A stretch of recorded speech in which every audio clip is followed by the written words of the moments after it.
మహాదేవుడును మన రక్షకుడైన యేసుక్రీస్తు వారి పవిత్రమైన నామలో ఈ ఆరాధనలో పాలు పొందులు పొందిన మీ అందరికీ వందనాలు.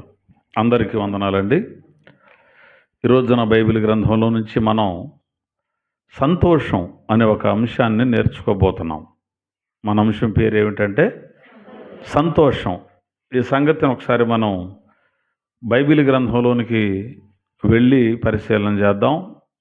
క్రొత్త నిబంధన గ్రంథంలో 110వ పేజీలో అపోస్తలుల కార్యాల గ్రంథం 8వ అధ్యాయం 8వ వాక్యాన్ని ఒకసారి చదివి వినిపించండి. 8వ అధ్యాయం 8వ వచనం. అందుకు ఆ పట్టణములో మిగుల సంతోషము కలిగెను. చాలండి. ఇక్కడ వ్రాయబడినటువంటి మాటను ఒకసారి మనం గమనిద్దాం. అందుకు ఆ పట్టణములో మిగుల సంతోషము కలిగెను అని వ్రాయబడింది. ఈ పట్టణంలో సంతోషం కలిగింది అని రాయలేదు. మిగుల సంతోషము కలిగెను అని వ్రాయబడింది. సంతోషం వేరు, మిగుల సంతోషం వేరు. మిగుల సంతోషం వేరంటే సంతోషం అంటే కొంచెం సేపు ఉండి పోయిందేమో అనుకోవచ్చు. మిగుల సంతోషం అంటే చాలా ఎక్కువ అని అర్థం. ఆ పట్టణానికి మిగుల సంతోషము కలిగెను అని వ్రాయబడింది. సంతోషం అన్న మాట వినగానే అందరికీ సంతోషంగానే ఉంటుంది. ఎందుకంటే ప్రతి ఒక్కరూ కోరుకునేది ఏమిటి? సంతోషంగా ఉండాలి అని. చేస్తున్నటువంటి వ్యవసాయం బాగా పండి పంట చేతికొస్తే సంతోషం, చదివిన చదువుకి తగిన ఉద్యోగం వస్తే సంతోషం, చేస్తున్న ఉద్యోగానికి తగిన జీతం మనకు వస్తుంటే సంతోషం, వివాహం అయితే సంతోషం, పిల్లలు పుడితే సంతోషం, కొత్త ఇల్లు కట్టుకుంటే సంతోషం, మంచి బట్టలు కొనుక్కుంటే సంతోషం, చక్కటి బండి కొనుక్కుంటే సంతోషం. ఏదైనా సంతోషమే. ఏదైనా మనం సాధించుకోగలిగినప్పుడు సంతోషంగా ఉండాలనే ప్రతి ఒక్కరు కోరతారు. కానీ ఇక్కడ మిగుల సంతోషం వచ్చింది. సంతోషంగా ఉండాలని ప్రతి మానవుడు ఆశిస్తాడు, కోరతాడు, అలాగే జరగాలని అనుకుంటాడు. కానీ అనుకున్నది ఒకటి, జరిగేదేమో జీవితంలో మరొకటి అవుతూ ఉంటుంది. ఇక పర్వాలేదు, నా కష్టానికి ఫలితం చేతికి వచ్చేస్తుంది అనుకున్న సమయానికి ఏదో ఒక సమస్య, ఆ సమస్య రావడం వల్ల అందవలసింది అందుద్దు, కానీ అది ఎటు పోవాలో అటే పోద్ది. రావాల్సిన సొమ్ము వస్తుంది కానీ వచ్చి ఒక పూటన్నా మన చేతిలో నిలబడకుండా పోతూ ఉంటుంది. పంట పర్వాలేదు, సంవత్సరం బాగా పండింది, చాలా అద్భుతంగా ఉందనుకొని పంట కోసే సమయానికి తుఫాను బట్టి మొత్తం మునిగిందండి అనేటువంటి మాటలు మనకు వినబడుతుంటాయి. కష్టపడుతున్నాం, పనిచేస్తున్నాం, ఆ పనిచేసిన దానికి తగిన ఫలితం చేతికొచ్చేసరికి అక్కడ వరకు వచ్చి మిస్ అయిపోయినటువంటి సందర్భాలు చాలా ఉంటాయి. కాబట్టి సంతోషం దగ్గరకు వచ్చింది కానీ మనం అనుభవించలేక మనం ఏదైతే పొందుకోవాలనుకున్నామో దాన్ని పోగొట్టుకోవడం సహజంగా చాలామంది జీవితాల్లో జరుగుతూ ఉండేటువంటి ప్రక్రియ. అప్పటి వరకు భార్యాభర్తలు బాగానే చక్కగా సరదాగా సంతోషంగానే ఉంటారు. కాసేపు మాట్లాడేసరికి ఏదో చిన్న సమస్య వచ్చి మరలా అప్పుడే గొడవ రేగడం. కాబట్టి సంతోషం అనేటువంటిది ప్రతి మానవుడు కావాలని కోరుకుంటాడు, ఆశిస్తుంటాడు, ఊహిస్తుంటాడు. ఊహల్లో సంతోషంతో ఉంటాడు తప్ప నిజ జీవితంలో చాలా తక్కువ మంది సంతోషాన్ని అనుభవిస్తూ ఉంటారు. సంతోషం అంటే జీవితకాలం ఎప్పుడూ సంతోషమే ఉండదు. జీవితం అంటేనే ఒడుదుడుకులుగా ఉంటుంది. ఇది గుర్తుపట్టాలి. కొన్ని రోజులు బాగుంటే జీవితం పరిస్థితులు, మరికొన్ని రోజులు గడ్డు పరిస్థితులు ఏర్పడుతుంటాయి. ఇవాళ బాధ వచ్చింది కదా అని గొడవపడి, ఇవాళ ఏదో సమస్య వచ్చింది కదా అని ఇంట్లో చికాకుపడి, అందరు కలిసి కరుచుకొని నేను ఎలా అన్నాను, నువ్వు అలా అన్నావు అని చెప్పి మనం ఏదైతే అనుకున్నామో అది మన చేతికి అందకపోయేసరికి అందరికి అసంతృప్తి ఏర్పడి పోట్లాడుకుంటారు కొంతమంది. కానీ సంతోషం అంటే ఏంటంటే కడుపు నిండి ఉండినప్పుడు ఎలా ఉంటారో లేమిలో కూడా అలాగే ఉండాలి. చేతిండా సొమ్మున్నప్పుడు ఎంత సరదాగా ఆనందంగా కుటుంబంలో అందరూ సంతోషంగా ఉంటారో, పైసా కూడా చేతిలో లేదు అన్నప్పుడు కూడా అలాగే ఉండగలగాలి. దానిని సంతోషం అంటారు. ఏదో మనకు కలిసి వస్తేనే కాదు సంతోషం, పంట పండితేనే కాదు సంతోషం, జీతం వస్తేనే కాదు సంతోషం, ఉద్యోగం వస్తేనే కాదు సంతోషం, అందరూ మన మాట వింటున్నప్పుడు మాత్రమే కాదు సంతోషం. పరిస్థితులు ఎలాగైనా ఉండని, మన జీవితంలోనికి ఎన్నో రకాల పరిస్థితులు ఎదురవుతుంటాయి, వస్తుంటాయి, తాగుతుంటాయి, పోతుంటాయి. అసలు వాటిని పట్టించుకోకూడదు. అవి రావడం పోవడం సహజం. రోగం వస్తుంది పోతుంది, బాధ వస్తుంది పోతుంది, ఇరుకులు ఇబ్బందులు వస్తాయి పోతాయి. అవి వచ్చిపోతూ ఉంటాయి, బంధువుల్లాంటి. వాటి గురించి మనం పట్టించుకోని అవసరం లేదు. వాటి గురించి గుచ్చి మాట్లాడి సంతోషాన్ని పోగొట్టుకోవలసినటువంటి అవసరత లేదు. సంతోషం అనేటువంటిది మన జీవితంలోనికి వస్తే ఏది ఉన్నా లేకపోయినా ఒకే రీతిలో ఉండగలుగుతాం. అది తాత్కాలికమైంది, లేకపోతే కొన్ని రోజులు ఉండిపోయేది కాదు. దైవికమైన సంతోషం, దేవుడిచ్చేటువంటి సంతోషం ఎలా ఉంటుందంటే అలా ఉంటుందన్నమాట. చిన్న ఇంటిలో కూడా సంతోషంగా ఉంటారు, పెద్ద ఇల్లు ఇచ్చినా సంతోషంగానే ఉంటారు. ఎప్పుడూ కూడా మనిషి చెక్కు చెదరకుండా ఉంటారు. తక్కువ స్థాయి స్థితిలో ఉన్న చాలా సంతోషంగా ఉంటారు. లేదు, ఎక్కువ స్థాయి స్థితిలోనికి దేవుడు తీసుకెళ్ళిన సంతోషంతోనే ఉంటారు తప్ప నేను కాబట్టి ఈ స్థాయిలో ఉన్నాను నువ్వెంత అనే స్థితి ఎప్పటికీ ఉండదు. కాబట్టి అన్ని విషయాలలో అన్ని పరిస్థితులలో ఒకే రకంగా జీవితాన్ని గడపడమే సంతోషం. దేవునికి మహిమ కలుగునగాక. ఆ పట్టణములో మిగుల సంతోషము కలిగెను అన్నాడు. ఏ పట్టణం అది? సమరయ పట్టణం అని బైబిల్ చెబుతోంది. సమరయ పట్టణంలో సంతోషం కాదు, మిగుల సంతోషం వచ్చింది. ఈ సమరయులు అనేటువంటి వారు మిగుల సంతోషం పొందడానికి కారణాలు ఏమిటో ఈ రోజున మనం బైబిల్లో నుంచి జాగ్రత్తగా నేర్చుకోవాలి. సమరయులు అంటే ఎవరు? సమరయులు అంటే ఎవరు అంటే ఇటు యూదులు అన్య స్త్రీలను వివాహం చేసుకోవడం వల్ల పుట్టినటువంటి ప్రజలను సమరయులు అంటారు. అంటే వీళ్ళు సంకరజాతి ప్రజలు. ఇటు యూదులు కాదు పూర్తిగా, ఇటు అన్యులు కాదు. అర్థమవుతుందా? అలాంటి ప్రజలు ఈ సమరయులు. సమరయులకు యూదులకు సాంగత్యం ఉండదు అని బైబిల్లో వ్రాయబడింది. యేసు ప్రభుల వారు త్రాగడానికి కాస్త నాకు మంచినీళ్ళు ఇవ్వమన్నప్పుడు ఆవిడ ఆ సందర్భాన్ని మాట్లాడింది ఆవిడ. కాబట్టి యూదులకు సమరయులకు సాంగత్యం ఉండదు.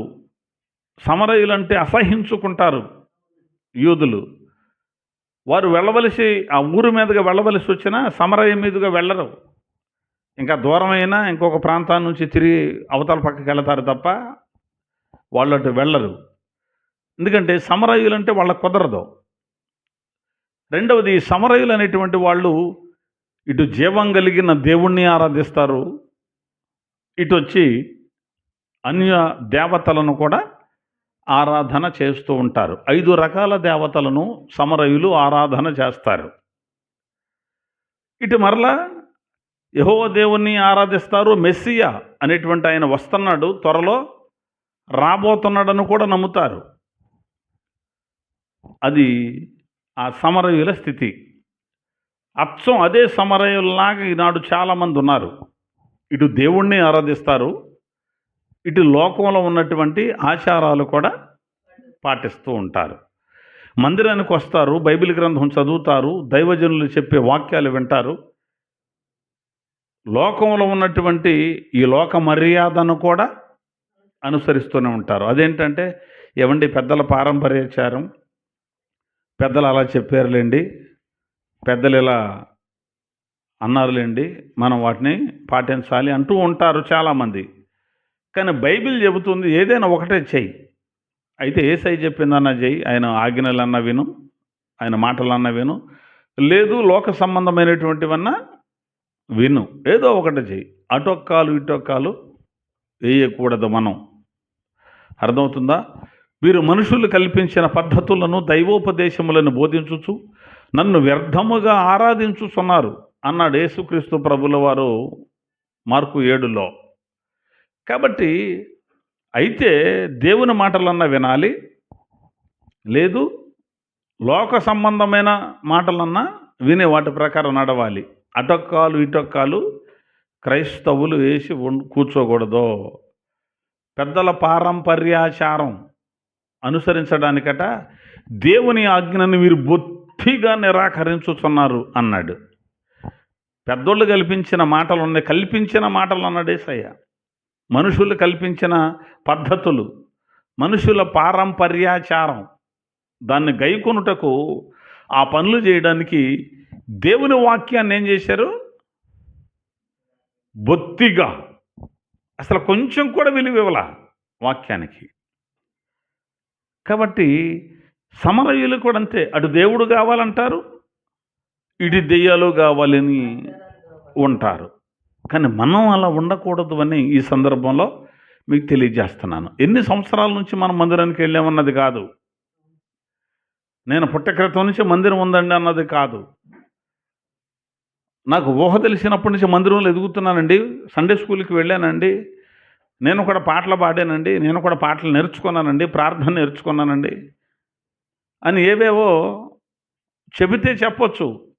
కానీ వాక్య ప్రకారమే ఉంటున్నామా, లేకపోతే లోక సంబంధమైన ఆచారాలు ఏమన్నా మనలో ఉన్నవా? మనం వాస్తుని నమ్ముతున్నామా, క్రీస్తుని నమ్ముతున్నామా అన్నది కావాలి. నా ప్రియ సహోదరి సహోదరుల, సందర్భం వచ్చింది కాబట్టి చెబుతున్నాను. దైవజనుడు ఏది చేయమని చెబుతున్నాడో దాన్ని చేయకుండా వాస్తుని నమ్మి వాస్తు ప్రకారం అడుగులేసే వారికి క్రీస్తుతో ఎట్టి సంబంధం లేదు. నేను క్రైస్తవురాలను నువ్వు అనుకోవచ్చు, నేను క్రైస్తవుడిని నువ్వు అనుకోవచ్చు, నువ్వు అనుకోవడం అంతవరకే, క్రీస్తు అనుకోడు. బైబిల్ ఏమి దాన్ని ఒప్పుకోదు. అర్థమవుతుందా? అయితే వాక్యం చెప్పిందన్నా చెయ్యి, లేదు లోకం చెప్పిందన్నా చెయ్యి. లేదండి లోకంతో నేను కలిసి ఉండాలి, లోకంతో సంబంధం నాకు ఉండాలండి అనుకున్నావే అనుకో, జీవితంలో ఎప్పటికీ కూడా సంతోషాన్ని నువ్వు అనుభవించలేవు. యేసయ్యలోకి వచ్చి యేసయ్య సంతోషాన్ని అనుభవించాలనుకున్న వాళ్ళు ఈ లోక సంబంధమైన తాత్కాలిక సంతోషాలు విడిచిపెట్టాలి. సమరయులు అంటే ఇటు దేవుడు కావాలి అనేవాళ్ళు, ఇటు విగ్రహారాధన కూడా చేసేటువంటి వాళ్ళే ఈ సమరయులు. వీళ్లకు యూదులకు సాంగత్యం లేదు, ఆ ప్రాంతానికి అసలు వెళ్ళరు. కానీ యేసయ్య వెళ్ళాడు, యేసయ్య వారికి సువార్త ప్రకటించారు. ఈ సమరయ పట్టణం అనేటువంటిది, సమరయులు ఒమ్రి అనేటువంటి ఆయన దగ్గర 4 మణులుగా అని ఆయన షోమ్రోను కొండను 4 మణుగుల వెండితో కొంటాడు, కొని అక్కడ పట్టణం కట్టిస్తాడు. షోమ్రోను కొండ అదే సమరయ్య.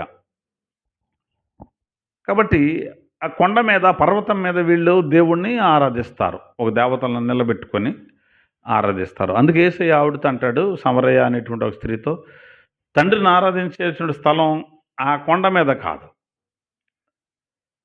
తండ్రిని ఆరాధించడం యెరూషలేములో కాదు, ఆ కొండ మీద కూడా కాదు. మరి ఎక్కడ ఆరాధించాలి దేవుణ్ణి? ఆయనను ఆరాధించువారు ఆత్మతోనూ సత్యముతోనూ ఆరాధించాలి అన్నాడు యేసుక్రీస్తు ప్రభుల వారు. ఏదో కొండ మీద దేవుడున్నాడు అని చెప్పి, అక్కడ ఎలిసేడు అని చెప్పి, అక్కడ బరిగెత్తుకురండి అని చెప్పి, అక్కడికి వచ్చి బోడిగుండు గీయించుకోండి అని చెప్పేవాడు కాదు మనం ఆరాధించే దేవుడు. ఆ కొండ మీద ఉన్నాడంటానే ఇక్కడ నుంచి మనం అన్నీ చదువుకొని అక్కడికి వెళ్ళి ఒక 6 రోజులు అడ్డడ్డు తిరిగి వెళ్ళి మొత్తం మళ్ళీ గొరికించుకొని మూట ముల్లేసుకొని మళ్ళీ ఉసూరు అనుకోండి ఇంటికి తిరిగి వచ్చి దేవుడి దగ్గరికి వెళ్ళి వచ్చానండి అని చెప్పేవాడు కాదు మన దేవుడు. ఏ దేవుడయ్యనంటే ఆయనను ఆరాధించాలి అంటే ఆత్మతోనూ సత్యముతోనూ ఆరాధించాలి. నువ్వు ఏ స్థలంలో ఉన్నావో అక్కడుండి నువ్వు ఆరాధిస్తే ఆయన ఆరాధనకు యోగ్యుడు గనుక ఆయన వింటాడు. శిఖమణి గారు ఓ పాట రాశారు. ఏ కొండను నిలిచి అక్కడికి రమ్మనక నా చెంతకే వచ్చినావు, నదులలో మునిగి శుద్ధి కమ్మనక నాలో జీవనదులుంచినావని చాలా అద్భుతమైనటువంటి పాట రాశారు ఆయన. పాడారు కూడాను. పూజించేదను పూజనీయుడా, ఎంత అద్భుతంగా ఉంటుంది ఆ పాట. కాబట్టి దేవుడు అంటే ఏదో కొండ మీద ఆరాధిస్తే అక్కడ నా దగ్గరికి వస్తేనే ఇక్కడికి వస్తేనే అనేటువంటి వాడు కాదు అని చెబుతున్నాడు యేసుక్రీస్తు ప్రభుల వారు. సరే, మొత్తం మీద ఆ సమరయులు యూదులతో సాంగత్యం లేదు, కానీ వారికి ఏమొచ్చిందట? ఆ పట్టణానికి ఏమొచ్చింది? సంతోషం వచ్చింది. అందుకు ఆ పట్టణములో మిగుల సంతోషము కలిగింది అన్నాడు. ఆ పట్టణంలో సంతోషం ఎందుకు వచ్చింది? అందుకు అన్నాడు. 8వ వచనం ప్రారంభంలో అదేనా ఆయన అన్నది? లేఖనం అదేనా మనకు చెప్పింది? సంతోషం వచ్చింది ఆ పట్టణానికి. మిగులు సంతోషం ఎందుకు వచ్చింది? అందుకు వచ్చింది. చాలు, అర్థమైపోయింది కాక. ఎందుకు వచ్చిందమ్మా? అందుకు వచ్చింది.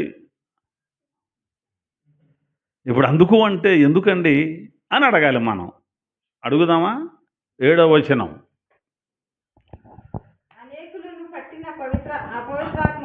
అనేకులను పట్టిన అపవిత్రాత్మలు పెద్ద కేకలు వేసి వారిని వదిలిపోయెను. పక్షవాయువు గలవారును కుంటివారును అనేకులు స్వస్థత పొందిరి. దేవునికి మహిమ కలుగునగాక. హల్లెలూయా. అక్కడ వ్రాయబడిన మాట, అపవిత్రాత్మలు పెద్ద కేకలు వేసట, అనేకులను వదిలిపోయాయట. తర్వాత కుంటివారు, ఇక గుడ్డోళ్ళు, మోగోళ్ళు, చెమటోళ్ళు, పక్షవాతపు రోగులు, ఏ రోగైనప్పటికీ కూడా ఆ రోగం నుంచి విడుదల పొంది స్వస్థత పొందారు. ఆ సమరయ ప్రాంతంలో, ఆ సమరయ పట్టణంలో ఈ 2 కార్యాలు జరిగాయి. ఏ 2 అవి? ఒకటి, అపవిత్రాత్మలు వదిలిపెట్టి పారిపోయాయి. అక్కడున్న మనుషులను, ఆ పట్టణాన్ని కూడా వదిలిపెట్టి పారిపోయాయి. తర్వాత స్వస్థత ఆ ప్రాంతంలో జరిగింది. ఏ రోగమైనా సరే అక్కడున్న ప్రతి ఒక్కరిలో ఉన్న ప్రతి రోగం కూడా పోయి సంపూర్ణ స్వస్థత వచ్చేసింది. దేవునికి మహిమ కలుగునగాక. ఈ 2 జరిగితే సంతోషమేగా మరి. అందుకు అన్నాడు, ఆ పట్టణంలో సంతోషం వచ్చింది. మరి అపవిత్రాత్మలతో పీడింపబడితే సంతోషం ఉండదు మనకి. అపవిత్రమైన కార్యాలలో మనం ఉంటే మనకు సంతోషం ఉండదు. అపవిత్రాత్మలు, దయ్యాలు, అపవిత్రమైన కార్యాలే అపవిత్ర ఆత్మలు పట్టిన వాళ్ళు చేసే పనులన్నీ. అపవిత్రత అనే ఆత్మ ఒక మనిషిని పట్టింది, అతనిలో అపవిత్రత ఉంది అని ఎడ తెలుసుద్ది మనకే? ఎలా తెలుసుద్ది? ఆ చేసే పనులు పవిత్రమైన పనులు చేయరు. ఏ పనులు చేస్తారు మరి? అపవిత్రమైన పనులే. అపవిత్రమైన పనులు చేస్తేనే వాడు అపవిత్రుడని మనకి అర్థం అవుద్ది. చేసే పనిని బట్టి తెలుసుద్ది వాడు ఎలాంటి వాడు అనేటువంటిది. చెట్టు మంచిదైతే దాని ఫలం కూడా మంచిదే. నేను పవిత్రుడిని అంటున్నాడు అనుకో, ఆడు పవిత్రుడని చెబితే నోటితో నిజమేరో పవిత్రుడిని అంటున్నాడు అని మనం నమ్మేయచ్చా? పవిత్రుడైతే పవిత్రంగానే బ్రతుకుతాడు, అది లెక్క. అలాగే అపవిత్రాత్మలు పట్టిన వాళ్ళు ఉన్నారు అక్కడ. సిగరెట్టు తాగటం పవిత్రమేనా? పాన్పరాగులు, మాణిక్యందులు, క్రైన్ గుట్టకాలు, త్రాగుడు, వ్యభిచారం, అబద్ధాలు, దొంగతనాలు, బూతులు, కుట్రలు, మోసాలు, ఇవన్నీ కూడా పవిత్రమైన కార్యాలా? అపవిత్రమైన కార్యాలా? అపవిత్రమైన కార్యాలే. ఇన్ని అపవిత్రమైన కార్యాలు ఒక వ్యక్తి తనలో ఉంచుకొని నేను కూడా పవిత్రుణ్ణే అని చెబితే అది అబద్ధం అవుతోంది. అర్థమవుతుందా? కాబట్టి అపవిత్రమైన కార్యాలు వేరు, పవిత్రమైన కార్యాలు వేరు. మందిరానికి వెళుతున్నాను కదా అని మందిరానికి వెళితే మాత్రం పవిత్రులేనా? మన మందిరంలో చెబుతున్న మాటలు విని అలా జరిగించాలి, వాటి ప్రకారం జరిగించాలి. అందుకే మీరు వినువారు మాత్రమే అయ్యుండి మిమ్మల్ని మీరే మోసం చేసుకోకుండా విన్న వాక్య ప్రకారము ప్రవర్తించువారునై ఉండండి అన్నాడు. కాబట్టి అపవిత్రమైన కార్యాలతో నింపబడితే ఆ జీవితంలో ఎప్పటికీ సంతోషం ఉండదు. ఏదో సినిమాకు పోయి కాసేపు పళ్ళికలు ఎత్తాడేమో, సినిమాకి వెళ్ళినాక నవ్వుతాడని గ్యారంటీ ఏముంది? ఆ సినిమాలో ఆడు ఏడుతున్నాడు అనుకో, అన్ను చూసి ఈడు ఏడుస్తాడు, అంతేనా? డబ్బులు ఇచ్చి మళ్ళీ ఈడు ఏ హీరో అయితే ఈడు ఫేవరెట్ ఆడేడుతుంటే ఈడు అన్నీ ఆడవాలి. సీరియల్ చూస్తే కాసేపు నవ్వుతారేమో, వాళ్ళు ఏడితే మళ్ళీ వీళ్ళు ఏడుతుంటారు వాళ్ళని చూసి, అంతేనా? ఏదో తాత్కాలికమైన సంతోషం, డబ్బులు పెట్టి కొనుక్కునే సంతోషాలు. ఓ జత బట్టలు తెస్తే కాసేపు పళ్ళెగలెత్తావు, తర్వాత మామూలు పాతగా అయిపోతాయి మళ్ళీ. కాబట్టి సంతోషం అనేటువంటిది శాశ్వతంగా మనకు ఉండాలంటే మనం పవిత్రమైన జీవితాన్ని జీవించాలి. అపవిత్రమైన కార్యాలు మనలో లేకుండా ఎప్పుడైతే పోతాయో అప్పుడే మనం మిగుల సంతోషాన్ని అనుభవిస్తాం. దేవునికి స్తోత్రం కలుగునగాక. అపవిత్రమైన కార్యాలు చేస్తే ఎలా సంతోషంగా ఉంటాం? దొంగతనం చేసావు, ఎవరికి దొరకలేదు అనుకున్నావు, పలానా చోట వస్తువులు పోయినాయి అని అందరూ మాట్లాడుకుంటున్నారు. అందరూ అక్కడ మాట్లాడుకుంటుంటే వీడికి డౌట్గానే ఉంటుంది, ఒకవేళ ఏదైనా కులువు వదిలిపెట్టినేమో, ఎక్కడ దొరికిపోతానేమో, నన్ను ఏమైనా అడుగుతారేమో. అసలు సంతోషం ఉండదేక. మూట అయితే తెచ్చి ఇంట్లో పెట్టాడు, కానీ సంతోషం ఉండదు. దొరికిపోతే ఉంటుంది. అర్థమవుతుందా? అయ్యా కదటెళ్ళి దాని వ్యవహారం చూడు, వెళ్ళాలి. కాబట్టి సంతోషం ఆ పట్టణానికి రావడానికి గల ఒక కారణం ఏమిటి? అపవిత్రాత్మలు ఏ కేకేసిల్ని పెద్ద కేకలు వేసి పారిపోయాయి. మనలో కూడా అపవిత్రమైన కార్యాలు పోవాలి, అప్పుడు సంతోషం. కుటుంబంలోనైనా, మన వ్యక్తిగత జీవితంలోనైనా, గ్రామంలోనైనా, ఎక్కడైనా మనం ఎక్కడికి వెళ్ళినా సంతోషం రావాలంటే అపవిత్రమైన కార్యాలు మనలోంచి పోవాలి. రెండవది, రోగాలు పోవాలి. ఇక పక్షవాతమా, లేకపోతే గుండెకాయ నొప్పా, లేకపోతే తలనొప్పా, కాళ్ళు బీగుతున్నాయా, అర్థమవుతుందా? అలాగే కళ్ళు ఉండయా, పోయినాయా, ఆయన మళ్ళీ రావాలి అంటే స్వస్థత అనేటువంటిది ఒకటే జరగాలి. స్వస్థత జరిగితే ఎంత బాగుంటుంది? స్వస్థత కార్యం జరిగితే ఎంత బాగుంటుంది? మోకాళ్ళు నొప్పులండి, కూర్చొని లెగలేము. 2 అడుగులు వేయాలంటే ఈ కాలు పట్టేస్తుందో గబుకిని కింద పడిపోతామో తెలియదు. ఏదో ఒకటి పట్టుకోలేక కర్ర పట్టుకొని నడవాలి. యేసు నామములో నడు అన్నాడు అనుకో దైవజనుడు, కాళ్ళు, ఎముకలు, నరాలు అన్నీ సడలించి శక్తి వచ్చి జమ్ముని నడిచామనుకో ఎంత సంతోషంగా ఉంటుందిక. అబ్బా ఎంతో సంతోషం అనుకుంటాం. ఆ బాధ వచ్చినోడు ఆ బాధ నుంచి విడుదల పొందితే ఆడికి తెలుసుద్ది ఆ సంతోషం. అసలు ఆ కాళ్ళ నొప్పులు లేనోడికి కాళ్ళ నొప్పులు పోతే సంతోషం అంటే ఏమా నొప్పి ఎట్టుంటుంది ఆడికేం తెలుసు? అర్థమైందా? ఇప్పుడు వయసులో ఉన్నాం కాబట్టి అటు దూకుతున్నారు, ఇటు దూకుతున్నారు, పరిగెత్తుతున్నారు, ఆ పని చేస్తున్నారు, ఈ పని చేస్తున్నారు. కూర్చొని లేగలేని రోజు ఒకటి వస్తుంది, అప్పుడు ఉంటుంది. కానీ అలాంటి వారికి స్వస్థత ఎంత బాగుండు. అంటే యేసయ్య స్వస్థపరచగలిగిన దేవుడే. దేవునికి మహిమ కలుగునగాక. యేసయ్య స్వస్థపరచలేడా? స్వస్థపరుస్తాడు.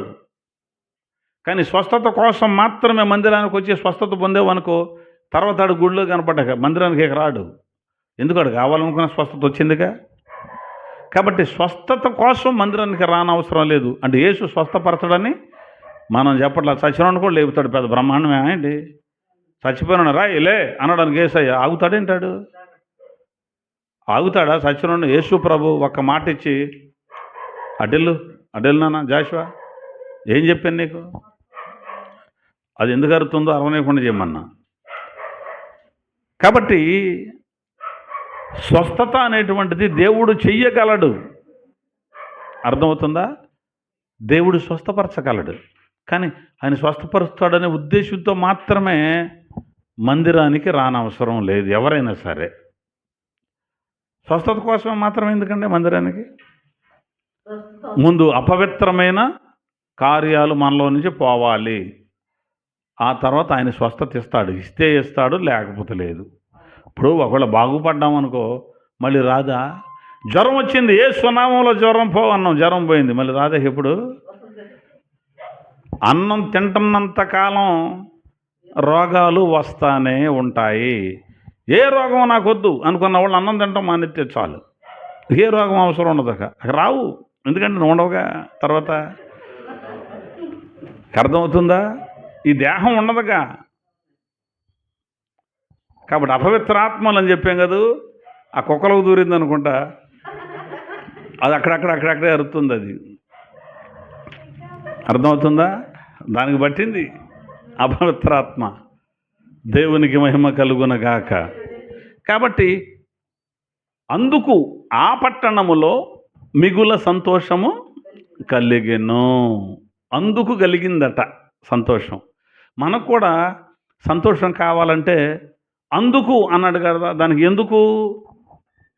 అపవిత్రాత్మలు పోయినాయి కాబట్టి, స్వస్థత వచ్చింది కాబట్టి మిగులు సంతోషం వచ్చింది. అలాగే మనకు కూడా సంతోషం కావాలని మనం కోరుకుంటే మనలో అపవిత్రమైన కార్యాలు వదిలిపెట్టేయాలి. అర్థమైందా? అప్పుడు ఆధ్యాత్మికంగా స్వస్థత మనకు కలుగుద్ది. శరీర స్వస్థత ఎలాగో అవసరం అనుకుంటే వేసే బాగు చేయగలడు. లేకపోతే చిన్న చెత్తగా జబ్బులు ఎందుకు వస్తాయంటే తినే తిండిని బట్టి వస్తాయి కాబట్టి దాన్ని కాస్త కంట్రోల్ చేయంటాడు. 2 రోజులు పాలు తాగమంటాడు డాక్టర్, ఒక ఇంజెక్షన్ ఇస్తాడు. మన శరీరంలో ఏది లోపించిందో దాన్ని మరలా పంపిస్తాడు ఇంజెక్షన్ ద్వారా, ట్యాబ్లెట్ ద్వారా. అంతే తప్ప దానికోసం ఒక పరుగులు తీసి దానికోసం స్వస్థత స్వస్థత స్వస్థత లేకపోతే ఏమన్నా ఇది అవుద్ది అంటే పోతే పోతారు. యేసయ్యలో ఉంటే ఏమ్మా, యేసు ప్రభువులో ఉండి రోగంతో ఉండిపోతే మాత్రం పెద్ద ఇదేముందంటే తప్పేముంది? పౌలు గారికి స్వస్థత లేదంట. యేసయ్యని 3 సార్లు అడిగాడు, నా కృప నీకు చాలు అన్నాడు. ఏంటి బాబు ఈ ముళ్ళు, దీని సంగతి ఏంటి? ఉన్నాయి, నా కృప నీకు చాలు, అది అట్లా ఉండదులే అన్నాడు. నాకు బాగు చేయి అని ఆయన అనలా. యేసయ్యకి ఇష్టమైంది నాలో ఉంటాం అనుకున్నాడు. మరి ఈయన ఎంతమందిని బాగు చేశాడు? పౌలు గారు ఎంతమందిని బాగు చేశాడు? మరి ఆయనకి ఏది స్వస్థత? కాబట్టి స్వస్థత అనేటువంటిది పెద్ద ప్రాముఖ్యమేం కాదు. ఆహారం జాగ్రత్తగా ఏది తినాలో అది తినం. లేదు వయసు మీద పడింది, ఎంత తినాలో అంత తినం. వేసుకోవాల్సిన ట్యాబ్లెట్ సరైన టైంకి వేసుకో, వేసాను ఆరాధించు, ఆయన నిన్ను స్వస్థపరుస్తాడు. ఇబ్బంది ఏం లేదు. స్వస్థపరచలేదు అనుకో, అయినా ఏం కంగారేం లేదు. అపవిత్రత మనలో లేకుండా చూసుకుంటే చాలు. కాబట్టి ఈ శరీర సంబంధమైన స్వస్థత కన్నా ఆధ్యాత్మికమైన స్వస్థత చాలా ప్రాముఖ్యమైంది. దయ్యాలు, ఈ అపవిత్ర కార్యాలు పోతే అసలు అదే అద్భుతమైన స్వస్థత. అవి ఎప్పుడైతే పోయినాయో సంతోషం వచ్చింది. కాబట్టి మనలో నుంచి కూడా ఇప్పుడు ఏం పోవాలి? అపవిత్రమైన కార్యాలు పోవాలి, అప్పుడు సంతోషం వస్తుంది. సరే, ఇంతకే కానయ్యా అవి ఎందుకు పోయినాయి ఆ పట్టణంలో నుంచి? ఏం పని మీద పోయినాయి? అప్పటి వరకు బాగానే ఉన్నాయి కదా, ఆ పట్టణంలో కూర్చున్నాయి కదా, ఆ పట్టణంలో ఉన్న జనాలను బట్టి పీడించినాయి కదా, అక్కడ రోగాలు కూడా బాగానే ఎలుబడి చేసినాయి కదా. ఏమొచ్చి వచ్చింది వాటికి? ఏం పని మీద పోయినాయి? పోవటానికి కారణం ఏంటి? అవి పోగొట్టి వీళ్ళకి సంతోషం వచ్చింది. అవి పోకపోతే మరి ఎందుకు పోయినాయి అవి? 5వ వచనం, అపోస్తల కార్యాల గ్రంథం 8వ అధ్యాయం 5-6 వచనాలు చూద్దాం ఒకసారి. అప్పుడు ఫిలిప్పు సమరయ పట్టణము వరకు వెళ్ళి క్రీస్తుని వారికి ప్రకటించుచుండెను.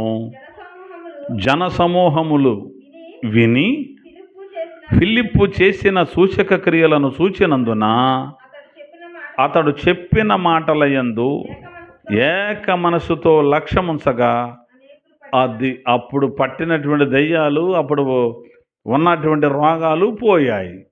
అర్థమవుతుందా? ఆ రోగాలు పోవడానికి కారణం వారందరూ వాక్యాన్ని విన్నారు.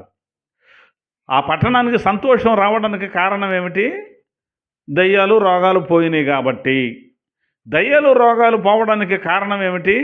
ఫిలిప్పు అనే దైవజనుడు సమరయ అనే పట్టణం వరకు వెళ్ళి క్రీస్తుని వారికి ప్రకటించారట. ఆ పట్టణములో క్రీస్తు సువార్త వినబడింది. దేవునికి మహిమ కలుగునగాక. క్రీస్తు సువార్తను వాళ్ళు విన్నారు. సమరయులు, సమరయ పట్టణం వారు ఎవరి సువార్త విన్నారు? యేసు క్రీస్తును గూర్చిన సువార్తను విన్నారు. వాళ్ళు వినడానికి కారణం ఏంటి? దైవజనుడు ఒకడు అక్కడికి వెళ్ళి ప్రకటించాడు. ఆయన ప్రకటించాడు కనుక వీళ్ళు విన్నారు. ప్రకటించేవాడు లేకపోతే వినేవాడు ఎలా వింటాడు అన్నాడు పౌలు. అర్థమవుతుందా? ప్రకటించేవాడు పంపబడకపోతే ప్రకటించేవాడు ఎలా ప్రకటిస్తాడు అన్నాడు. అర్థమైందా? ప్రకటించేవాడు ప్రకటించాడు కనుక వాళ్ళు విన్నారు. వాళ్ళు వినడానికి కారణం ఇతను ప్రకటించాడు కాబట్టి. మరి ప్రకటించేవాడు పంపబడకపోతే ప్రకటించేవాడు ఇంకెక్కడ ప్రకటిస్తాడు? వీడెక్కడి నుంచి వింటాడు? కాబట్టి ప్రకటించేవాడు పంపబడాలి, పంపబడిన వాడు ప్రకటించాలి. అప్పుడు వినేవాళ్ళు వింటారు. వాళ్ళు వింటున్నారు కాబట్టి వాళ్ళలో దయ్యాలు పోతాయి, వాళ్ళలో అపవిత్రాత్మలు పోతాయి, వాళ్ళు సంతోషంతో ఉంటారు. మొత్తం మీద అందరూ సంతోషంగా ఉండాలి అంటే దైవజనుడు చెబుతున్న మాటలు వినాలి. క్రీస్తును గూర్చిన సువార్త వినాలి. క్రీస్తును గూర్చిన సువార్త ప్రకటించే వాళ్ళు రావాలి. వాళ్ళు రావాలి అంటే వాళ్ళను పంపాలి. ఎవరు పంపాలి? అపోస్తలుడు అన్న మాటకు అర్థం ఏమిటంటే పంపబడిన వాడు అని అర్థం. ఇప్పుడు దైవజనులు చేయవలసిన పని ఏమిటంటే సమస్త జనులను శిష్యులనుగా చేయుడి అన్నాడా యేసయ్య? విన్నారా మాట? అనడం లేదా? సమస్త జనులను శిష్యులనుగా చేయుడి అన్నాడు. శిష్యులనుగా చేసేది ఎవరు? ఆయన శిష్యులే. ఆయన శిష్యులే సమస్త జనుల్ని ఏం చేయాలి? శిష్యులనుగా చేయాలి. ఎవరికి శిష్యులుగా చేయాలి? యేసయ్యకు శిష్యులనుగా చేయాలి. ఇప్పుడు నేనేదో వాక్యం చెప్పేసుకొని నేనేదో వెళ్ళిపోయి ఇంకా ఇప్పుడు ఎవరన్నా సహోదరులు ఆసక్తి కలిగి వాక్యమైన వాళ్ళు కూడా వాక్యం చెప్పడానికి సిద్ధపడుతున్నారు. రాయ్ నీకేం వచ్చు, నీ మొఖం ఆగా కూసాకడ పెద్ద బయలుదేరేవి కానీ అనకూడదు. నేను అతనిలో ఉన్నటువంటి టాలెంట్ ఏంటో గుర్తుపట్టి అతనికి వాక్యం చెప్పేటువంటి వీలు కల్పించి అతను కూడా శిష్యుడిగా చేయవలసిన బాధ్యత ఉంది. అర్థమవుతుందా? అంతే తప్ప వాళ్ళని ఆపేయకూడదు. లేదు వీళ్ళకి అంతగా అది తెలియలేదు, వీళ్ళకి ఇది తెలియదు అంటే సంపూర్ణంగా ఈ భూమి మీద ఇంకా ఎవరికి ఇంకేం తెలియదు. వాళ్ళు తెలిసిన మట్టుకే ప్రకటిస్తారు. లేదు నేర్పించి తర్పీదించి పంపించే ఇబ్బంది ఏం లేదు. అర్థమవుతుందా? నేర్పించి పంపు, పర్వాలేదు, ఇతడు కరెక్ట్గా నేర్చుకున్నాడు, తన పరిధిలో తను నేర్చుకున్నాడు కాబట్టి క్రీస్తుని గురించి ప్రకటించని వాళ్ళని పంపించేయాలి. వాళ్ళు పంపకపోతే వాళ్ళు ఎక్కడ తెచ్చి ప్రకటిస్తారు? ప్రకటించేవాడు ప్రకటించకపోతే వినేవాళ్ళు ఎలా వింటారు? కాబట్టి యేసుక్రీస్తుని గూర్చినటువంటి సువార్తను వాళ్ళు విన్నారు అట. ఏంటి యేసుని గురించి వాళ్ళు ఏమన్నారు? సమరయులకు కూడా తెలుసు మెస్సియా వస్తాడు అని. అర్థమవుతుందా? ఆయన గురించి విన్నారు. ఏమన్నారు? ఏం ప్రకటించాడు? సువార్త అంటే ఏంటంటే మనుషులు అనేటువంటి వాళ్ళు అందరూ పాపులే. ఆ పాపులను ఆ పాపం నుంచి విడిపించడానికి దేవుడే మానవుడిగా ఈ లోకానికి దిగి వచ్చి, దేవుడే శరీరధారిగా ఈ లోకానికి దిగి వచ్చి మనందరి పాపముల కొరకు తన శరీరం మీద పాపానికి శిక్షను విధించుకొని తన సొంత రక్తాన్ని కార్చి రక్తము ద్వారా పాపాన్ని ఆయన ఎత్తివేశాడు, పాపానికి శిక్ష విధించాడు. కాబట్టి సర్వ పాపులారా మీరేం కంగారు పడనవసరంలా. మీ పాపం కోసం నువ్వు బోడిగుండుకి కొన్న నీ పాపం పోదావు, నీ పాపం కోసం నిప్పుల మీద పరిగెత్తిన నీ పాపం పోదావు, నీ పాపం కోసం ఎడ్లను, మేకలను, గొర్రెలను నువ్వు బలించిన నీ పాపం పోదు. నీ పాపం కోసం ప్రాయశ్చిత్తం అర్థమై యేసు ప్రభుల వారు తన సొంత రక్తాన్ని కల్వరి శిలువలో ఆయన చిందించాడు. ఆయన రక్తం ద్వారా పాప క్షమాపణ కలుగుతుంది. ఆ యేసయ్యని నమ్మండి, పాపం నుంచి విడిపించబడండి. ఆ యేసయ్య దగ్గరకు రండి, పాప క్షమాపణ పొందండి. ఆ యేసయ్యలోనికి బాప్తిస్మం పొందండి, పాపం నుంచి బయటపడండి. ఇదే సువార్త. అంటే ఇప్పుడు ప్రపంచంలో ఉన్న పాపానికి ప్రాయశ్చిత్తం ఏమిటి? తెలిసిన వాళ్ళు చెప్పండి. ఇప్పుడు దాకా చెప్పానుగా. పాపానికి ప్రాయశ్చిత్తం యేసయ్య ఏం చెల్లించాడు? అది తన రక్తాన్ని. రక్తము చిందించకుండా పాప క్షమాపణ కలుగుదని సామాన్యముగా చెప్పవచ్చును అన్నాడు హెబ్రీ పత్రికలు 9:22లో. ఎవరో పౌలు గారు. ఏ రక్తం అది? ఎడ్ల రక్తం, మేకల రక్తం, గొర్రెల రక్తం కాదు. ఏ రక్తం అంటే యేసు రక్తము ప్రతి పాపము నుండి మనలను పవిత్రులనుగా చేయును. ఇది కాబట్టి యేసయ్య రక్తమే పాపం నుంచి విడిపిస్తుంది. ఎడ్ల రక్తం, మేకల రక్తం కాదు. సర్వ పాప పరిహారో రక్త ప్రోక్షణం ఆవశ్యకం, తద్రక్తం పరమాత్మేన పుణ్యదాన బలియాగం. సర్వమానవాళి పాపాలు పరిహరించబడాలి అంటే రక్తం చిందించబడడం అవసరం. ఆ రక్తం ఎవరిది? తద్రక్తం పరమాత్మేన పుణ్యదాన బలియాగం. పరమాత్ముడు, పరిశుద్ధుడు, పురుషుడు, ఆయన రక్తం కావాలి. అందుకే పరమాత్ముడు వాక్యమై ఉన్న దేవుడు, నాద స్వరూపుడు, శరీరధారిగా ఈ లోకానికి దిగి వచ్చాడు. ఆయన సశరీరుడిగా ప్రత్యక్షుడయ్యను అని రాయబడింది. He was manifested in the flash అన్నాడు. కాబట్టి దేవుడే మానవుడిగా శరీరాన్ని తొడుక్కొని వచ్చేసాడు. ఏమండి, దేవుడు శరీరాన్ని తొడుక్కొని ఎందుకు వచ్చాడండి? శరీరం ఉంటేనే మరణించడానికి కుదురుతుంది కాబట్టి, శరీరం ఉంటేనే శరీరంలో రక్తం ఉంటుంది కాబట్టి. పాపానికి విమోచన రక్తం చెందించాలి అన్నప్పుడు దేవునికైతే రక్త మాంసాలు ఉంటాయా? ఒకసారి చెప్పాను, దేవునికి రక్త మాంసాలు ఉంటాయా అని. ఉండవు. దేవుడికి రక్త మాంసాలు ఎందుకుంటాయి? ఉండవు. మరి దేవుడు ఎలా రక్తం చిందించే పాపాన్ని తీసేస్తాడు? కుదరదు. కాబట్టి దేవుడు ఏమవ్వాలి? ఇప్పుడు రక్త మాంసాలు కలిగిన దేహంలోనికి రావాలి. అందుకే హెబ్రీ పత్రిక 2:14లో అంటాడు, మీరు చదవద్దు. కాబట్టి ఆ పిల్లలంటే మనమందరం, కాబట్టి ఆ పిల్లలు రక్త మాంసములు గలవారైనందున ఆ ప్రకారమే మరణము యొక్క బలము గలవానిని, అనగా అపవాదిని మరణము ద్వారా నశింపజేయుటకును, జీవితకాలమంతయు మరణ దాస్యమునకు లోబడిన వారిని విమోచించుటకు ఆయన కూడా రక్త మాంసములలో పాలివాడాయను. రక్త మాంసాల్లో పాలివాడాయండి. ఆయన ఎంత మాత్రమును దేవదూతల స్వభావమును ధరించుకొనక అబ్రహాము సంతాన స్వభావమును ధరించుకున్నాడు. అది అంటే మనిషి ఎలా ఉన్నాడో అలాగే వచ్చాడు. దేవదూతల్లాగా దిగి రాలేదు యేసయ్య. ఆయన మనిషిగా దిగి రావడానికి గల కారణం ఏమిటంటే ఆ రక్తాన్ని మన కోసం చిందించి ఆ పిల్లలను విమోచించటానికి ఈ సువార్తను అందించాడు ఫిలిప్పు సమరయ పట్టణానికి వెళ్ళి. ఈ రోజున సేవకులందరూ ఇదే సువార్త ప్రకటన చేస్తున్నారు. అనేక ప్రాంతాలకు వెళ్ళి యేసు ప్రభు మనల్ని రక్షిస్తాడు. యేసు రక్తము ప్రతి పాపము నుండి మనలను పవిత్రులుగా చేస్తుంది. యేసయ్యను నమ్మండి, నరకాన్ని తప్పించుకోండి అని చెబుతుంటే కొంతమంది సహోదరులకు అర్థం కాక ఇదేదో మత ప్రచారం అనుకుంటున్నారు.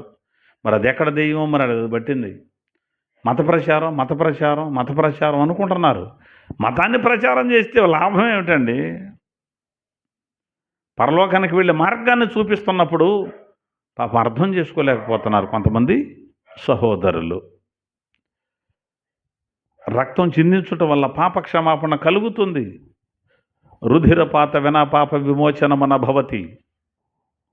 అంటే రక్తం చిందించకుండా పాప క్షమాపణ కలుగదు. ఇది బైబిల్ చెప్తుంది. ఆ రక్తం ఎవరో కాదు, యేసయ్యే శరీరధారికి ఇక్కడికి వచ్చి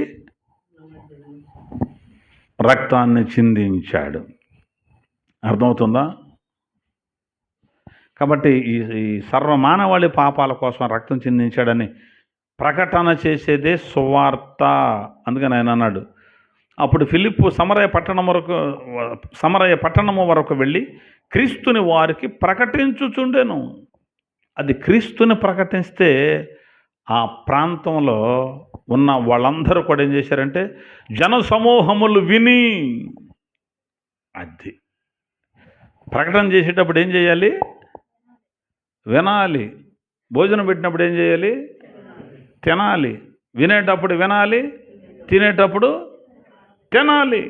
మేము తింటుంటాంలేండి, తినుకుంటాం, మేము వింటుంటాంలేండి అనకూడదు. ఏదైనా సభలు పెట్టండి, ఎంతో దూరం ప్రయాణం వెళ్తాం సభలకి. అక్కడికి వెళ్ళిన తర్వాత కాముగా కూర్చొని అయ్యగారు ఏం చెప్తున్నాడు వినరు.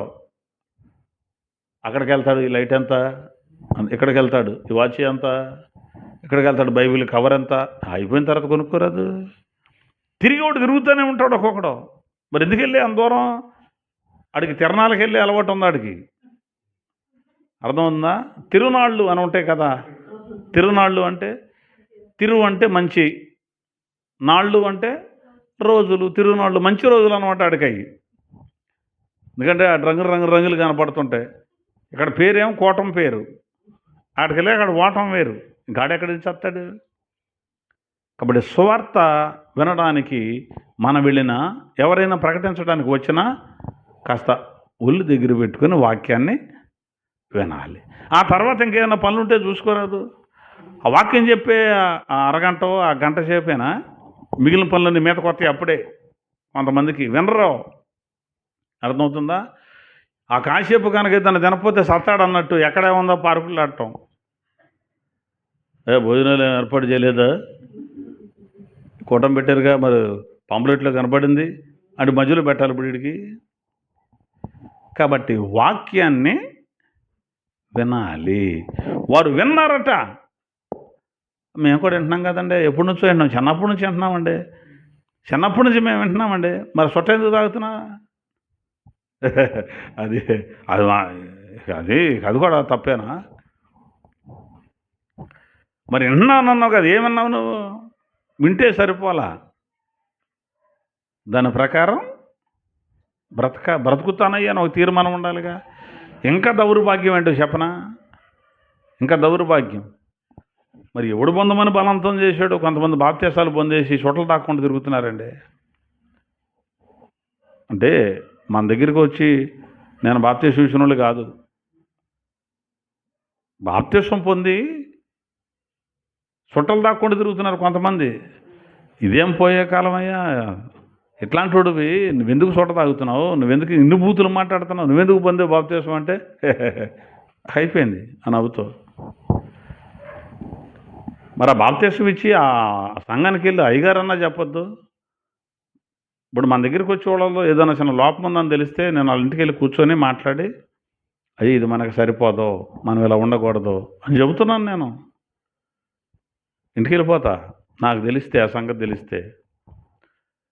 మరి అలా చెయ్యాలి కదా. వాడు ఇది చేస్తే నాకు ఎందుకంటే అడిచే 10 రూపాయలు నాకు వస్తే చాలు అనుకోకూడదు. వాక్యాన్ని విని దాని ప్రకారం నడిస్తే ఆ కుటుంబంలో సంతోషం ఉంటుందండి. వాళ్ళు బాగుపడతారు, రేపు పరలోకం వెళతారు. కాబట్టి అందుకు ఆ పట్టణంలో మిగిలిన సంతోషం. అందుకు అంటే ఎందుకయ్యా? దయ్యాలు పోయాయి అంటే, అపవిత్రాత్మలు పోయాయి, రోగాలు పోయాయి, అందుకు. మరి మాకు కూడా పోవాలంటే యేసయ్యని గురించి విను, యేసయ్యని గురించి విను. ఆయన పాపాలు క్షమిస్తాడని ఆ సువార్త విన్న తర్వాత వాళ్ళంతా విన్నారు. విన్న తర్వాత అతడు చెప్పిన మాటల యందు ఏక మనసుతో లక్ష్యం ఉంచారా? ఏ మనసు అంటది? ఏక మనసుతో లక్ష్యం ఉంచగా అని రాయబడింది. ఏక మనస్సు అంటే ఏంటి? ఒకే మనస్సు అని అర్థం. ఏక మనస్సు కలిగి లక్ష్యం ఉంచారు. ఏం చెబుతున్నాడు, ఎందుకు చెప్తున్నాడు, ఏమిటి అని లక్ష్యం ఉంచి ఆ వాక్యాన్ని వాళ్ళు అంగీకరించి వాక్య ప్రకారం మేము బ్రతుకుతాం అనేటువంటి ఒక స్థితిలోనికి వాళ్ళు వచ్చేసారు. అప్పుడు వస్తుంది సంతోషం. మనం కూడా వాక్యం విన్నాము అంటే దానికి రుజువు ఏంటి? దాని ప్రకారం చేయటం. బాప్తిస్మం పొందు అన్నాడు దైవజనుడు. వాళ్ళైతే వద్దంటున్నారుగా. బిర్యానీ బాప్తిస్మం పొందమని. సిలువలో దొంగ ఎక్కడ పొందాడు? సిలువలో దొంగ ఎక్కడ పొందాడయ్యా అన్నారు కొంతమంది. మరి వీడు కూడా సిలువలో దొంగేమో. సిలువలో దొంగ యేసు ప్రభు తీసుకెళ్ళలేదా? నేడే నువ్వు కూడా వచ్చేస్తావు అన్నాడుగా.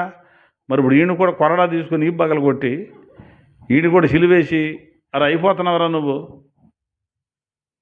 ఇప్పుడు యేసుప్రభు వచ్చి నిన్ను కూడా రా అంటాడేమో చూద్దాం అనాలి.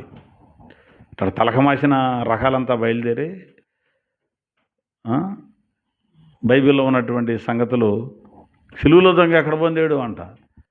అంటే సిలువలో దొంగ ఎక్కడ పొందాడు చెప్తే వీడు పొందుతాడు. ఇప్పుడు సిలువలో దొంగ ఎక్కడ పొందలేదు వీడిని చెప్పాను ఆ మాట అనండి. సిలువలో దొంగ ఎక్కడ పొందాడని అడిగాడు. ఎక్కడ పొందలేదు. పొందాడని లేదు, పొందలేదని లేదు. పొందలేదని వీడు ఎందుకు డిక్లేర్ చేశాడు? ఏం పొందాడేమో ఎవడో తెలుసు. అతను పొందకపోయినా అతనికి అవకాశం ఉంది. యేసుప్రభు అప్పటికప్పుడే నాతో పాటు నువ్వే ఉంటావయ్యా అన్నాడు. ఏది మళ్ళీ ఆడిని ఓడదీసి ఆడిని తీసుకెళ్ళి నీళ్ళలో ముంచి మళ్ళీ పైకి లేపే టైం లేదు ఆడికి. సిలువలో దొంగ ఎక్కడ పొందాడు అంటాం. బాప్తిస్మం పొందమని బైబిల్ చెప్పినప్పుడు దానికి లోబడి తల ఉంచుకొని, ప్రభు నీకోసం నేను పాపాల విషయమే చచ్చిపోతానన్నయ్య, ఇక నేను కాదు జీవించేది నాలో నువ్వే అని ముంచుడు బాప్తిస్మం పొంది సంఘంలో చేర్చబడాలి. అదే గుర్తు యేసయ్యకి మనం ఆయన వాక్యానికి లోబడ్డాం అనడానికి. ఆ తర్వాత చేర్చబడిన తర్వాత వాక్యాన్ని నేర్చుకుంటూ ఎదగడమే. లేదు నేను అన్నీ మానేసిన తర్వాత మందిరానికి వస్తానంటారు కొంతమంది. ఎప్పుడు వస్తారంట? అన్నీ మానేశాక వస్తానండి. నేను మందిరానికి చుట్ట మానేశాక, బీడీ మానేశాక, సిగరెట్ మానేశాక, సినిమా మానేశాక, తాగుడు మానేశాక నేను వస్తానండి. అవన్నీ మానేశాక ఇక నీకు మందిరం అవసరంలా, పరలోకి వెళ్ళిపోతావు అంటే ఎట్లా? అంటే లోక సంబంధంగా పవిత్రంగా బతికితే పరలోకి వెళ్ళిపోతారా? అట్లా వెళ్ళరు. మళ్ళీ అట్లా వెళ్ళరు. నువ్వు అనుకునే మంచి అంతా మురిగిగొడ్లో. కాబట్టి అన్నీ మానిన తర్వాత నేను వస్తాను అంటే ఎలా ఉందంటే, అబ్బాయిని బడికి పంపించరేంటి అని అడిగారు అనుకో, ఇంకా అక్షరాలు రావట్లేదండి మా అబ్బాయికి, అక్షరాలు నేర్పించిన తర్వాత బడికి పంపిస్తామనండి అన్నట్టుంది. బడికి పంపేది ఎందుకు? అట్లాగే అన్నీ మానేక నేను చర్చికి వస్తా అన్నాడు అనుకో, ఆడు మానేది లేదు, ఆడు వచ్చేది లేదు. కాబట్టి మానపోయిన పర్వాల పాపులారా రండి, ఇదే పిలుపు. వ్యభిచారులారా రండి, దొంగలారా రండి, అబద్ధికులారా మందిరానికి రండి. ఎందుకంటే వెంట వెంట వెంట వెంట ఉండగా విశ్వాసము కలుగుతుంది. వినుట వలన విశ్వాసం కలుగుతుంది. ఆ వినుట క్రీస్తుని గురించిన మాట వల్లే అది కలగాలి. యేసయ్య మాట వల్లే విశ్వాసం వస్తుంది మనకే. కాబట్టి వింటా వింటా ఉంటే ఏమవుద్దంటే ఒకనాటికి చిచ్చి నేను ఇలా చేయకూడదు కదా అనుకుంటాం. అసలు వినటానికే రాకపోతే ఎట్లా కుదురుతుంది? కాబట్టి సమరయ వాళ్ళు విన్నారు యేసుని గురించిన సువార్త. మరి మనం కూడా విని దాని ప్రకారం కనుక నడవడానికి ఏక మనసుతో లక్ష్యం కనుక ఉంచగలిగితే, ఆ వాక్యం మీద దృష్టి పెట్టగలిగితే, వాక్యానికి లోబడగలిగితే, యేసయ్యా నేను పాపిని గ్రహించగలిగితే, నా పాపాల కోసం నువ్వే చనిపోయావని ఆయన మనం అంగీకరించగలిగితే ఖచ్చితంగా అపవిత్రత మనలో నుంచి పారిపోతుంది. మెల్లగా రేపు వెళ్తాలి అంటదా, పెద్ద కేకలు వేసినాయి అట. ఏంటి? అపవిత్రాత్మలు ఎన్ని ఏం కేకేసినాయి? పెద్ద కేకలు వేసి వదిలిపెట్టి పారిపోయాయి అని రాయబడింది. కాబట్టి అంత పెద్ద కేకేసి పారిపోయి వెంటనే పారిపోయా, మెల్లమెల్లగా పారిపోయినాయా? వెంటనే. మనకు కూడా వెంటనే అలాంటి కార్యం జరగాలంటే యేసయ్యని వెంటనే మనలోనికి అంగీకరించాలి. యేసయ్య నాలోకి వచ్చాయి అని ఆయన్ని పిలవాలి. పిలిచే ముందు ఇది మొత్తం ఖాళీ చేసేసి రా, ఇన్ని మాట్లాడినాను కదా, ఇక నీకే నా ప్లేస్ ఇస్తున్నాను వచ్చేయి అని మనం కనుక అవకాశం ఇస్తే ఆయన వస్తాడు. ఆయన గనక మనలోనికి వస్తే మనలో ఉన్నాయి మొత్తం పారిపోతాయి. ఏమీ ఉండవు మనలో, అపవిత్రత ఉండదు, ఎన్ని ఎక్కడ పోతాయి. మళ్ళీ రావడానికి ప్రయత్నం చేస్తుంటే రాకుండా కత్తి పట్టుకొని యుద్ధం చేయటమే ఈరోజు. దేవునికి మహిమ కలుగును గాక. ఎప్పటి వరకు అవి వస్తానే ఉంటే ఇటు వచ్చినప్పుడు దీన్ని, అటు వచ్చినప్పుడు దాన్ని, ఇక అదే పని. ఇంకేం పని ఉంది మనకి?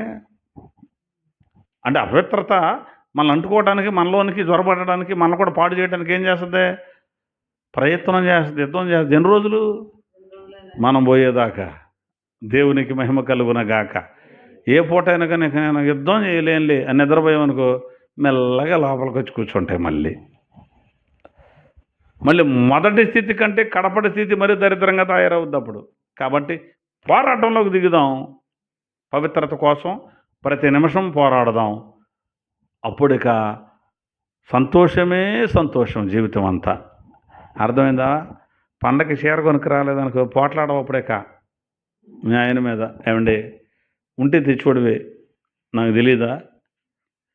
లేకపోతే నువ్వు డబ్బులు దాచుకొని నాకు తేట్లేదా? ఏం పర్లా, సర్దుకుందాం అంటది. లేకపోతే ఇక మామూలుగా ఇక ఉండదా? తపేడ పగులుద్దో తెలవదు, ఇటు బుర్ర పగులుద్దో తెలవదు. ఇటు అటేసరా, అటు ఇటేసరా, ఏంటి అన్నావు అనుకో, ఏంటి అంటే నాడు మొహం మీదకి వెళ్ళిపోద్ది. కాబట్టి యేసయ్యలో ఉంటే ఏది ఉంటే దాంతోనే సంతృప్తిగా ఉంటాం.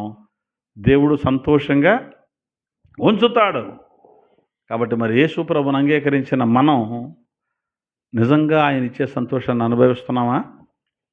ఆయన వాక్యాన్ని విని వాక్య ప్రకారం నడుస్తున్నామా? ఒకవేళ అలా లేకపోతే ఈ రాత్రి ప్రభువా నన్ను క్షమించు, నన్ను పవిత్రపరచు, నాలో ఉన్న అపవిత్రతను తొలగించు, నీకోసం ఎదుగుతాను అని మరొకసారి తీర్మానం చేసుకొని మనం ప్రార్థన చేసుకోవాలి. ఒకవేళ ఇంకా బాప్తిస్మ అనుభవంలో లేకపోతే, ప్రభువా నన్ను క్షమించు, నీ వాక్యం విన్నాను, నేను కూడా బాప్తిస్మం పొందుతాను, నేను కూడా కొత్తగా జన్మిస్తాను, నీ కోసం నేను బ్రతుకుతాను అని ఒక తీర్మానం చేసి చూడు. అసలు ఒకసారి అలా ప్రార్థన చేసుకో. ఒకసారి నువ్వు రాత్రిపూట పడుకునేటప్పుడు, ఉదయం లేచేటప్పుడు చేసే ప్రార్థనలో కూడా ఒకసారి అలా ప్రార్థన చేసి చూడు. అసలు నీ మనసు ఎంత సంతోషంగా ఉంటుందో. బాప్తిస్మం పొందే వరకు కూడా వాక్యం నీలోనికి వస్తే నువ్వు ఉండలేవు. త్వరగా నేను క్రీస్తు సంబంధం అయిపోవాలనే ఆరాటం నీలో మొదలవుద్ది. అప్పుడు మన జీవితాలు, మన కుటుంబాలు మిగుల సంతోషంతో నింపబడతాయి. అలాంటి మిగుల సంతోషం దేవుడు మనందరికీ అనుగ్రహించునుగాక. ఆమేన్.